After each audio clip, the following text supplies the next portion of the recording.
Good afternoon. My name is Anna, and I am one of the librarians in the Adult Services Department. On behalf of our department and the Allen County Public Library, we want to welcome you to our Seasons Readings program. We are fortunate to have staff members from throughout the building and across several departments here sharing their talents and time with us for this event. Beginning a couple months ago, some colleagues and I began searching for a variety of stories and poems that celebrate December.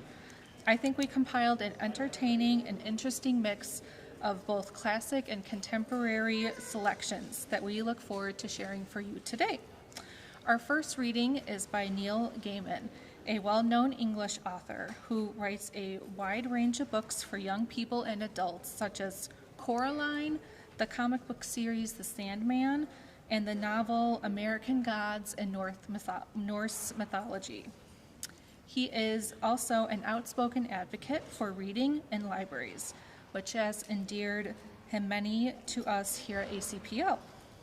Alan, the program director from our Access Fort Wayne department, will read Gaiman's entertaining and remembrance of one particular childhood December and his personal campaign as an 8-year-old boy to persuade his Jewish family to put up a Christmas tree. Thank you.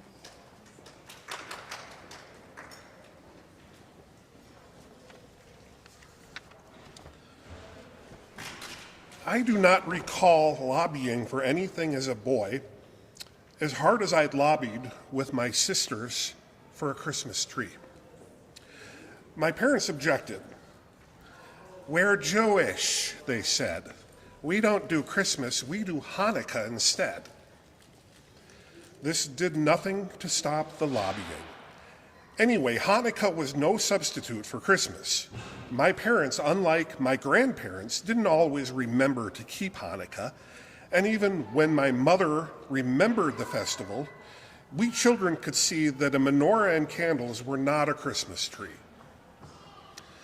My parents kept kosher, went to shul on high holy days, but that was the extent of things in our house. My grandparents were properly observant Jews. My parents were not particularly observant Jews, while we children were quite simply bad Jews. We knew we were bad Jews because we wanted a Christmas tree. We were surrounded by Christmas after all. When I was 8, I was offered the choice of playing a shepherd or wise man in my school nativity play. I was a precocious child, and I had read widely, so I argued with the primary school teacher, pointing out that they could choose to either have wise men or shepherds, but not both, as the Gospels of Luke and Matthew contained accounts of very different nativities. Wisely, she declined to argue theology with an 8-year-old, and instead pointed out to me that as first shepherd, I would be the narrator and would read from a scroll. And fearful of losing what was going to turn out to be a fairly good part with no actual lines to learn, I stilled my tongue. Christmas presents, that battle we had already won, my sisters and me.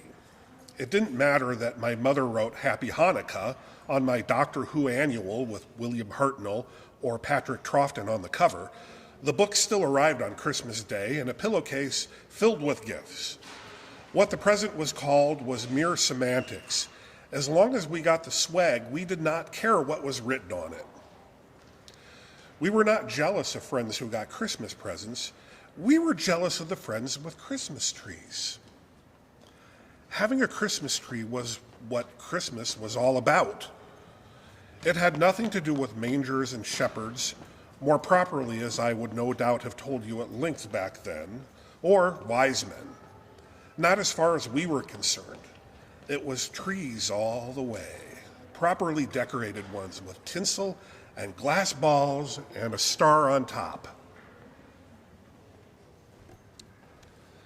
We lobbied, and we lobbied hard, and we would not give up. My parents would not countenance it. They had not had Christmas trees when they were children. Instead, they had parents who disapproved of Christmas trees. You couldn't, my mother told us, be Jewish and have a Christmas tree. I was a precocious child, and I had read widely, and I struck, but it's not Christian, I said. I think you'll find that it is, dear, said my mother. That's why they call them Christmas trees, after all. They are actually, I told her proudly and precociously, a pagan relic. The trees, the thing of people bringing trees into houses at the winter solstice and decorating them, has nothing at all to do with Christianity. It's from pagan times. I'm not sure why it was better to be a pagan relic, but I hoped it was, and it seemed to shake my mother's certainty. Like my teacher, she knew better than to argue theology with an 8-year-old. Whether it was, as I thought at the time, my precocious argument, or more probably, in retrospect, my sister's huge pleading eyes and trembling lower lips, I do not know. But my father went to the local market and picked out a Christmas tree for us and brought it home. We decorated it and were content. Having won the Christmas tree battle, we had somehow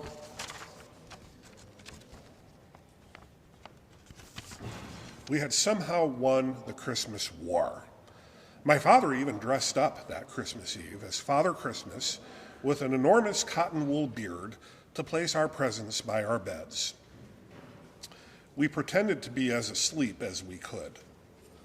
What was that about? I asked my sister after he had gone. It was just Dad, she whispered. Are you sure? He was wearing Dad's dressing gown, she said sensibly. Of course it was him. It seemed to be one of the best things about having a good Jewish Christmas. We were never obliged to believe in Father Christmas, and the experiment was never repeated. But the Christmas trees were there to stay. A Christmas tree was bought, normally on the last Saturday before Christmas, for the rest of my childhood. Our more orthodox cousins, profoundly treeless, were both scandalized and impressed by this. But we were happy. We had a nice Jewish Christmas. We were content.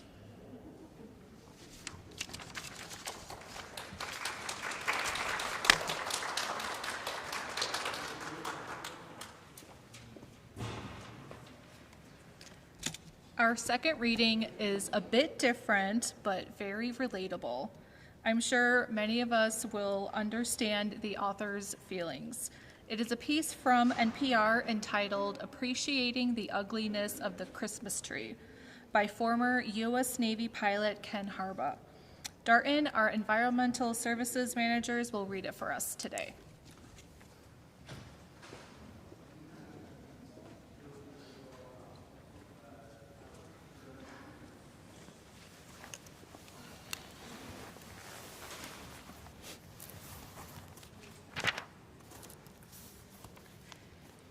Our Christmas trees get uglier every year. It's not their fault. This year we sprung for a Fraser fir, cut fresh at a local farm. It has soft needles, that ideal pinecone shape, and a pointy top perfect for holding a star. But when we got home, I felt like apologizing. This tree did not deserve what we were about to do to it. We recut the bottom, mounted it in its holder, and gave it water. For about 5 minutes, our tree looked beautiful. Then came the decorations. My wife and I watched our 2 children vandalize the bottom half of the tree. Katie hung multiple baubles on the same limbs, causing them to bend and bow as though the tree was gesturing, why me? Ornaments were shoved directly onto branches, an angel dangled by its halo, a smiling Santa impaled through the nose. Our 2-year-old, Lizzie, sat chewing our nativity scene, throwing body parts into the tree. To be fair, my wife and I are partly to blame. We suffer from that common seasonal malady I call ugly ornamentitis. We can't seem to throw any away, especially those made by our kids, or anyone's kids, really. More than half the construction paper and popcorn curios are mine. When I left home, I inherited these homemade gems from my parents, who were eager to regain their own tree's dignity. I see the 30-year-old hunk of dough my wife attempted to shape into a wreath, and a mouse-like creature I vaguely recall molding from melted crayons. This year, our 6-year-old was in charge of the lights. Katie looped them tightly around the trunk as though dressing a wound. In a way, I suppose she was. When the strand ran out, she dove into a bag of Mardi Gras beads. Shiny purple necklaces now hang in bunches from the middle limbs. In 3rd grade, my wife wrote an Arbor Day poem titled, "What Does It Feel Like to Be a Tree?" Today, she thought she heard the answers whispered from those laden branches. About halfway up, the tackiness halts. Cotton ball snowmen and pipe cleaner candy canes give way to glass stars and holly sprigs. The effect is a bit schizophrenic. It's as though our tree got tipsy one night and started decorating itself, but passed out halfway through. If I lined up photos of my childhood Christmas trees, I bet I could arrange them chronologically by how high the ugly goes. Someday, my wife and I will get our tree back. The kids will move out and inherit their own boxes of Christmas tacky. I picture the two of us in our holiday cardigans, sipping port by the fire, gazing at our tree. It will be elegant, majestic, and refined. Then, one of us will venture into the attic to retrieve the box kept behind. We'll hang Katie's clothespin Rudolph, Lizzie's headless baby Jesus, and every last memory we find. And somehow, I know our tree will thank us.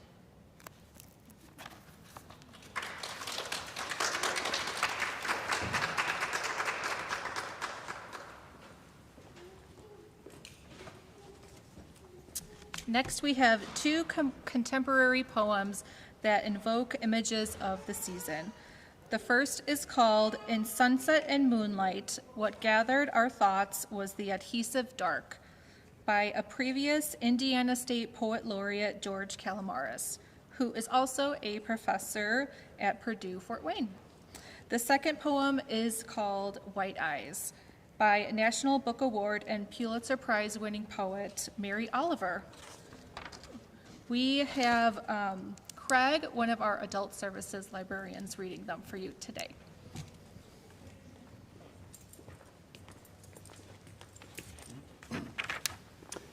Well, good afternoon.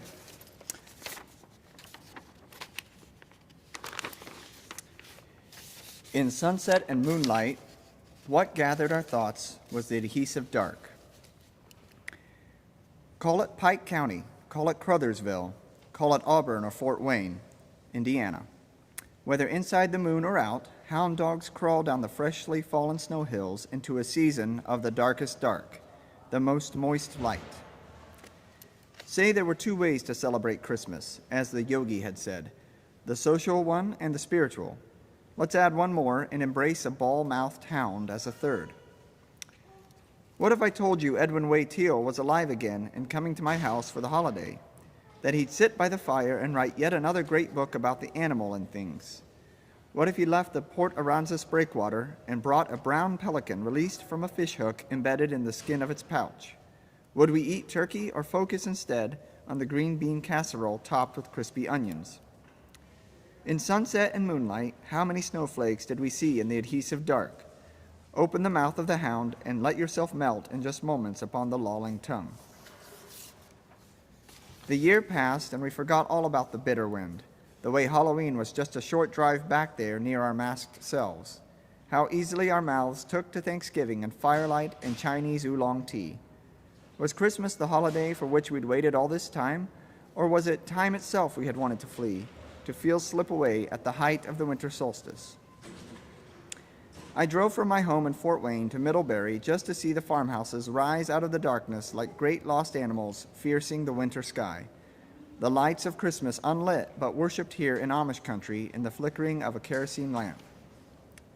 When I think of Christmas, I think of a good Indiana hound asleep by the wood stove, the iron belly of the stove holding the entire year before us, the hound dog's snout twitching in sleep as if time was not leaving us, but was only yards ahead on the trail.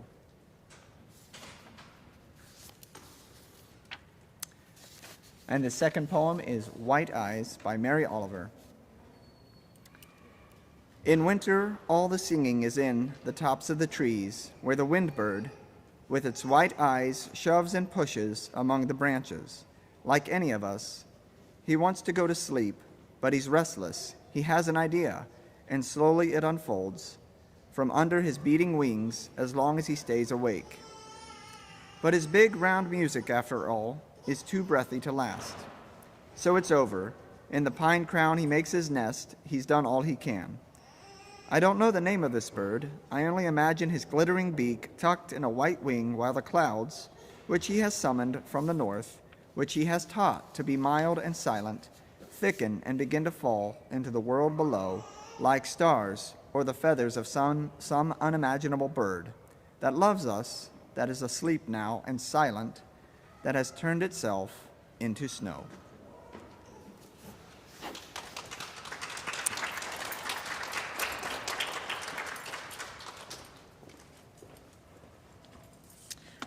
Now we are welcoming Tiffany, our Children's Services Manager, who will read the 2015 National Jewish Book Award winner, Oscar and the Eight Blessings by Richard and Tanya Simon, which tells the story of a young Jewish refugee from Nazi Germany who arrives in New York City on the 7th night of Hanukkah and receives small acts of kindness while exploring the city.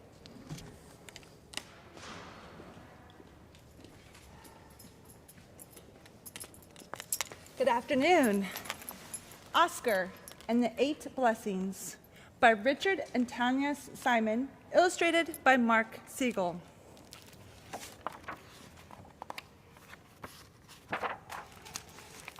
Oscar's mother and father believed in the power of blessings. So did Oscar. Until the night of broken glass. His parents put him on a ship to America. He had nothing but an address and a photo of a woman he didn't know. "It's your Aunt Esther."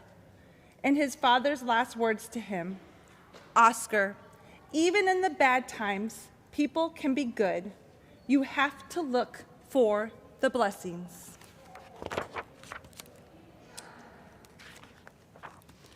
Oscar arrived in New York on the 7th day of Hanukkah. It was also Christmas Eve. He knew his Aunt Esther would be lighting the menorah at sunset. To reach her before the sun went down, Oscar would have to walk over 100 blocks on the avenue called Broadway. The city was terribly big, Oscar was terribly small, and Broadway stretched before him like a river. Oscar was already tired, hungry, and cold. His father's last words to him felt very far away. After a few blocks, he looked up to see a woman feeding pigeons.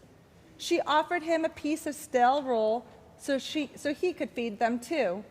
Oscar wanted to feed the birds, but he was too hungry not to swallow the morsel himself. The woman reached inside her coat and gave him a small loaf of bread. It was warm and fresh. It gave him the strength to keep walking. He saw a newsstand full of comics. One showed a strong man in a cape doing amazing things. He stopped bullets. He stopped trains. The newsstand man held out his hand. Oscar didn't have money, so he gave it back the comic book. The man called to him, "Keep it, kid. Merry Christmas." Oscar clutched his gift, his Superman, and he heard his father's words, "You have to look for blessings."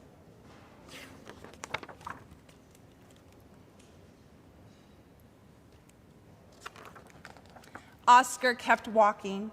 He stopped when he heard music coming from the little alley, where a big man was humming a jazzy tune.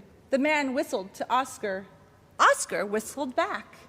They made a tune as fast and light as the snowflakes falling around them. It was Oscar's first conversation in America. At the corner of a park, boys were having a snowball fight. One boy slipped. Oscar leapt and caught him, just as Superman would have done. The boy was laughing, and that made Oscar laugh. But when he looked at Oscar's cold hands, he stopped laughing. He took off his mittens. Oscar put them on and felt the boy's warmth. He had something to give the boy, too. A few blocks later, a tall lady in a big coat walked out of a building. A policeman shouted, "Stand aside!" Oscar stopped short. "Oh, Thomas, he's just a child," the lady said to the policeman. "Let him pass." She winked at Oscar. The policeman moved out of Oscar's path. "Yes, Mrs. Roosevelt." Mrs. Roosevelt. The sun was setting and Oscar began to run. He had to get to Aunt Esther's before she lit the shamash. Running, he stumbled and fell. A hand reached down and pulled him up. "Back on your feet, son." His father was right. People can be good. He turned the corner and ran down the street looking for her house. He ran past a woman humming a nightingale. Suddenly, he heard a name. Benjamin? It wasn't his name. It was his father's, and it washed over him. She had a dimpled smile just like his. "That's Papa," he said. "I'm Oscar," whispered Aunt Esther. And this is his route through New York City. And that is Oscar and the 8 Blessings.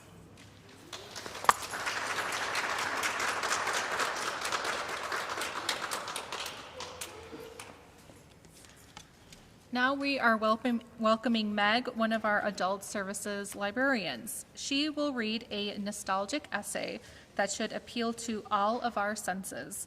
The author is Julie Rosso, most famous for the co-authoring of a best-selling cookbook in the early 1980s called The Silver Palette Cookbook.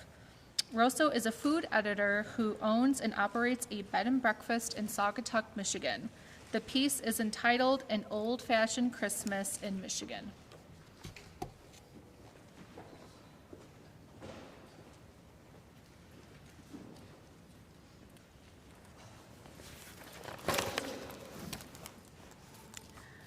I have never grown up, and I don't think I want to, at least not as far as Christmas is concerned.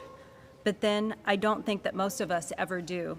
My childhood memories of the mystery and of the anticipation that surrounded the most magical days of the year are as vivid as if they were yesterday, and not over 50 years ago.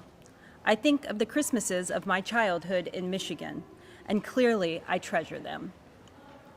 We knew my mom had Christmas on her mind earlier because various closets in the cedar chest had been announced as off limits. But Christmas actually began in our house 2 Saturdays before December 25th.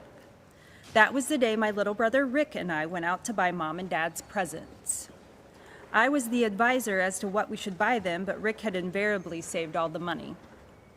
After that annual shopping expedition, we'd arrive home to find my dad testing string after string of outdoor lights, and my mom elbow deep in flour and sugar, baking up a storm for our annual open house. Pinwheels, butterballs, whiskey cake, date nut pudding, macaroons, toffee bars, lemon squares, fruit cake, Christmas cookies, candy cane baskets, and taffy. It was always much more of an adventure to help Dad, so we joined him outdoors testing lights, knowing that with every trip through the kitchen, we could still test Mom's efforts as well. We lived in Kalamazoo on Pinehurst Boulevard, so named because of the 30 and 40-foot pine trees down the center of the street. At Christmas, we focused on our own 25-foot front yard blue spruce tree that was to be trimmed with lights. As neighbors wandered over to help or drive us crazy by borrowing lights from the tree, they were all aware of the Rosso Family Challenge. The best helper placed the star on top. It was usually Rick who won, particularly since I was frequently sidetracked in the kitchen, testing and tasting. Eventually, there was that special moment in the late afternoon twilight when the lights of the trees were turned on. That was really the beginning of the Christmas season for us. The next afternoon, we always spent in front of the fire addressing Christmas cards, drinking hot chocolate, and making a giant wreath over the fire to hang over the fireplace. Mom and I started with coat hangers wound together in a 36-inch diameter base, adding pine branches, magnolia leaves, pine cones, walnuts, pecans, acorns, chestnuts, juniper branches, eucalyptus, sprigs of hollies, tartan ribbon bows, and a few antique ornaments. During the following week, school life largely kept me away from home, along with lots of Christmas parties, rehearsals, caroling at the hospital and home for the aged, ice skating parties, tobogganing at Echo Valley, Girl Scouts gathering food for the needy, and the gym club's secret Santas. Not that it was quiet at home, where there was a constant aroma of baking and candy making, present wrapping, and Christmas card writing. In the midst of all this, one evening was set aside to put up our Christmas tree.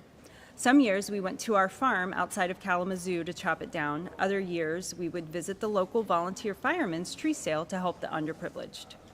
Of course, I always wanted the tallest tree possible, and getting it selected and set up straight was a nightmare. But once it was draped in tiny white lights and sugary fruit ornaments, paper chains, cranberry and popcorn strings, ribbons, tinsel, and snow, it was worth the hassle. We placed a manger under the tree, mounded the mantle with boughs of holly, hung our homemade wreath, put red candles in the silver hurricane candlesticks, retrieved Mom's damson plum brandy from the cellar, grown-up strength brandy, kids got ice cream with brandied plums on top, Dad got both, lit a fire, and almost as if on cue, our Cocker Spaniel Tiny would topple the tree. We'd all jump to attention for fear Dad would kill Tiny, but the tree would be righted and we'd wander off to bed knowing that Christmas was just around the corner. The Sunday before Christmas was traditionally the candlelight service at church, followed by our open house. The day was spent decorating the house and bringing tray after silver tray of the holly-decorated sweets that Mom had been baking for weeks. Dad put Tom and Jerry's in the punch bowl for the adults as Rick, the eggnog expert, made his specialty for the kids, and I supervised the hot chocolate, plum brandy, and mulled cider. Candlelight service was at 5 o'clock, and then it was home to light the fires and greet our own guest. This was the one day of the year when almost everyone we knew in Kalamazoo was in our house at once. It made my world seem ever so bright, and it lasted that way into the night as we caroled everyone home. Around noon on Christmas Day, our family piled into the car, dog, presents, and us, and headed to see our 2 sets of grandparents, zillions of aunts, uncles, and cousins, and lots of friends on the other side of the state. It was a 3 to 4 hour trip in those days on an old 2-lane highway, and we sang our way with my dad leading over the river and through the woods, Jingle Bells and White Christmas over and over and over again. We arrived first at my mom's parents' where we would base ourselves. Grandma had cookies waiting and a piece of mince meat pie for Dad. My great uncle and my aunt Grandma would be there as we had coffee and cookies. Grandma, just this time, let me dunk my chocolate chip cookies in her coffee, even though they broke and made a terrible mess. It was the best. Then we dressed quickly and drove another hour to my grandfather and grandmother Rosso's farm. As we arrived, Grandma Rosso was always just finishing the last pie. I think she secretly wanted to show her daughters-in-law that she never measured anything. Rick and I would head out to the barns to join our cousins, teasing Billy the Bull along the way. Farm hands were busy hooking up the Clydesdales, Molly and Maud, to the big sleigh, and our job was to fill it with plenty of hay and lots of blankets. When we were ready, the grown-ups would join us for a sleigh ride, crisscrossing the land until the brilliant moon was high overhead or our teeth were chattering too much to sing Christmas carols anymore. Then it was back to my grandparents' house for Christmas Eve dinner. My dad always carved the turkey. He loved the ritual, bringing out the long bone-handled carving knife and sharpening it on the long, thin steel with a matching handle, carving with precision and confidence as we all watched with awe. When my dad finished, his father presented a drumstick to the youngest grandchild. Then Dad always placed the turkey on the buffet table with a big ho, ho, ho, Merry Christmas, and it was time for dinner to begin. Dinner finished, the tables were cleared in a flurry and the lights went on. Bowls of nuts and chocolates were put out, Mom's plum brandy was served, and wondrously sleigh bells would ring, and in would come Santa with a twinkle in his eye and the biggest bag of presents I'd ever seen. With so many of us, it took forever to deliver all the presents, unwrap them, but around midnight we'd trundle off into the snow for our drive back to my other grandma and grandpa's house. Christmas morning we were up with the dawn, and Rick and I would creep down the stairs to see if Santa had been there. The rule was no presents could be opened until everyone was up. and getting our ancient great-aunt and uncle cracking was no easy task. But once we had seen the pile of presents, there was no stopping us. I must say there is something to being the only grandchildren in a household of 6 adults. It was overwhelming. Finally, we finished with presents, and dragging new toys with us, we trooped to the breakfast table. It was always the same, broiled grapefruit made from the citrus shipment at Great Aunt Helen always sent from Sebring, Florida, Bismarck's fluffy pancakes sprinkled with blueberries, lemon juice, and powdered sugar, sausage made at the Rosso farm, Angie's coffee cake made from a neighbor in Kalamazoo, and hot chocolate. After breakfast, Grandpa took us sledding with friends from early elementary school. My favorite years were when we had sliding saucers because all alone you could fly over the moguls and icy patches. After 2 or 3 hours, we were frozen to the bone. We would give up and go back home, stopping along the way to deliver presents to special families. My grandpa liked to help out. When we went to the same houses every year, and those 7 families became very much a part of our extended family and our Christmas tradition. Mom and Grandma had worked all morning long cooking, and when we walked back into the house, all the flavors of their labors hit us. Our feast menu varied little from year to year, and for a child, that was part of knowing there were certain things you could count on. After the table was cleared and the wishbone set out to dry, Rick, Grandpa, and I always went to watch Sonia Henney skate in the Christmas show at the Olympic Stadium. I was sure that if I just wished hard enough, I would grow up to be a beautiful and graceful figure skater. Meanwhile, at home, a lot of our old friends had gathered. The grown-ups played cards, and we played with our toys until one by one we wandered off to a comfy cushion or couch to slip into sleep and dream of tomorrows. Those years are long gone, and since that time, there have been many Christmases in faraway places, some just like you dream of having as a child. We found ourselves in Paris, New York, Vienna, Rome, Monte Carlo, and the Caribbean at Christmas time. And while it is ever so nice to visit other countries at Christmas, I'd give almost anything for one of those Christmases in Michigan just once more. Thank you.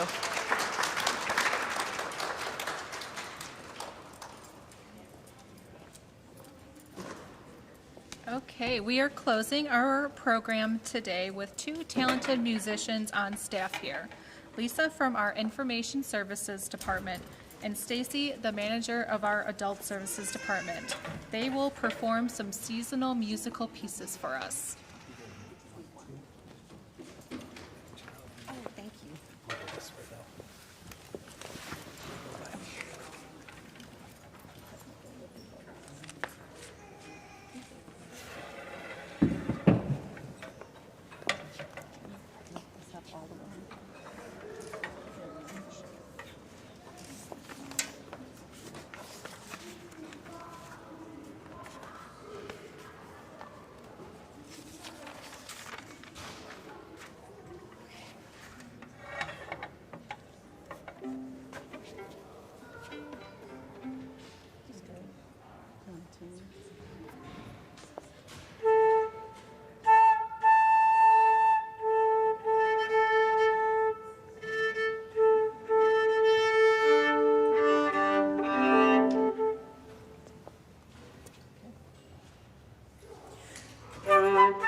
This concludes our program this afternoon. Thank you all for coming to 2022's Seasons Readings.